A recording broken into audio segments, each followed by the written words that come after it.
So this is the story I'll call How to Panic a Celebrity. When I was 9 years old, I met one of my TV heroes, and I made him panic and run away. I should explain.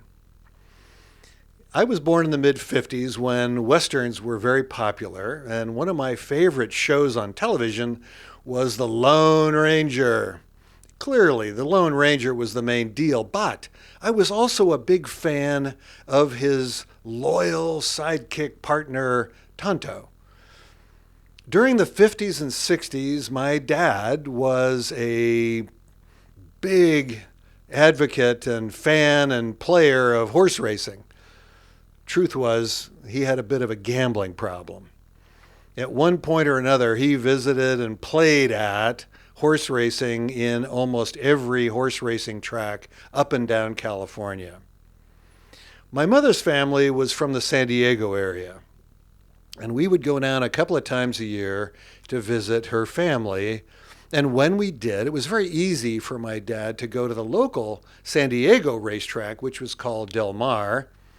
But his real favorite, what he loved to do, was to make a day trip and to go across the border to Tijuana, Mexico, where there was a racetrack called Caliente. And because we visited San Diego fairly frequently, my dad became a regular at Caliente, and he got to know people. So one time when we were down in San Diego, and I'm 9 years old, my dad says to me, "Hey, Timmy, I'd like you to," that's what they called me when I was a boy, "I'd like to take you with me today. Let's go spend the day at Caliente at the horse races." I was excited. That sounded great. I loved the pageantry of horse racing. The horses are beautiful, and they're all decked out, and they're jockeys in these matching, brightly colored silks. The crowd roars when the race begins, and they're cheering through the race, exciting finishes. It's really a lot of fun. So we drive down. We get to Caliente. My dad takes us first into the cafe at the racetrack to get something to eat. While we're at our booth in the cafe, my dad, smiling, says that he wanted me to meet someone and that I should stay in the booth and he'll go get this person that he wants me to meet. I'm like, okay. A couple of minutes later, my dad comes back with two other men. The thing that caught my eye was my dad, who was a strong, silent type guy. He's grinning broadly, very unusual. And then I look at these other two guys. They're in navy sport coats and slacks. But the middle guy I recognized immediately. It was Tonto. Now, I don't know how my dad met Jay Silverheels, the actor who played Tonto, but he must have met him earlier, some other time at Caliente. But anyhow, he arranged this. So my dad says to me, "Timmy, I'd like you to meet Tonto." And the actor, playing along with this, says in his TV voice, "Timmy, very nice to meet you." Well, it was a very short meeting, but it had the desired effect. I was speechless, dumbfounded. I'm sure that I was just staring wide-eyed. And everybody got a good kick out of that, obviously. At one point, my dad says, "Okay, well, Timmy, it's time for us to go get our seats. The races are going to begin." And so the four of us leave the cafe and start working through the crowd at Caliente to get to the main staircase. There's a main central aisle up through the grandstand. So we walk up. Our row was lower in the grandstand, and so we veered off first and we took our seats not too far off of the main staircase. But I kept my eye on Tonto because I wanted to see where he was going to sit.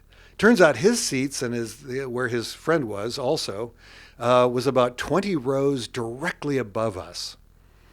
And I knew exactly where he was. So the races were beginning, and my dad starts explaining to me how he picks horses to bet on. And, race by race, some of his horses, some of his picks do fine. Others are more of a disappointment. I mean, that's horse racing, I guess.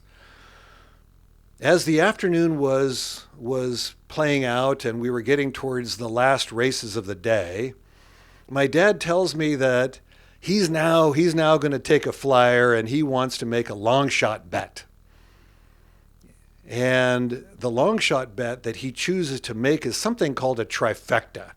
And he tells me that the odds of it winning are very low. But if they do, that his payout from that bet would be very large.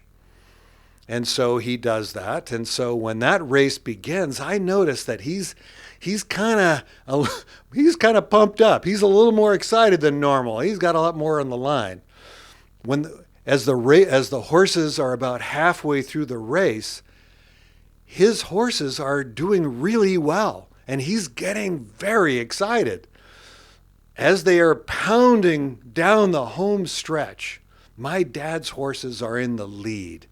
And now he's standing and he's yelling encouragement to the horses. And it's contagious. I mean, I'm getting really excited too. And this whole thing was kind of overwhelming.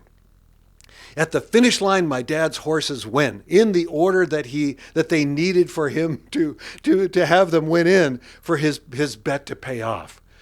And he just comes unglued. He is jumping up and down and he's whooping. I felt like I was bursting. It was just so exciting. I had to tell someone. I had to tell Tonto. So I scoot my way down our row to the central aisle, and then I start running up the central aisle as quickly as I can, yelling, "Tonto, Tonto, my dad's horses won! My dad's horses won!" At this point, the crowd, the roar of the crowd had been dying down from the last race, and so heads are turning, looking at this kid running up the stairway, wondering what the heck is going on. But then they start, kind of putting it together. So they start looking up towards where I'm running. And that's when I see Tonto stand up. And he's got this look of panic, surprise and panic on his face. And he quickly works his way down his roll to get to the central aisle. And he starts taking off running up the staircase towards the top. He's sprinting to the top of the grandstand. When he gets there, he disappears. There must be an exit staircase on the far side. I was mystified. I'm standing there on the stairway, and why would Tonto have run away? Well, I work my way back to where we were sitting, and I get back and I look at my dad. And my dad was laughing so hard. He had tears pouring down his cheeks. Thank you very much.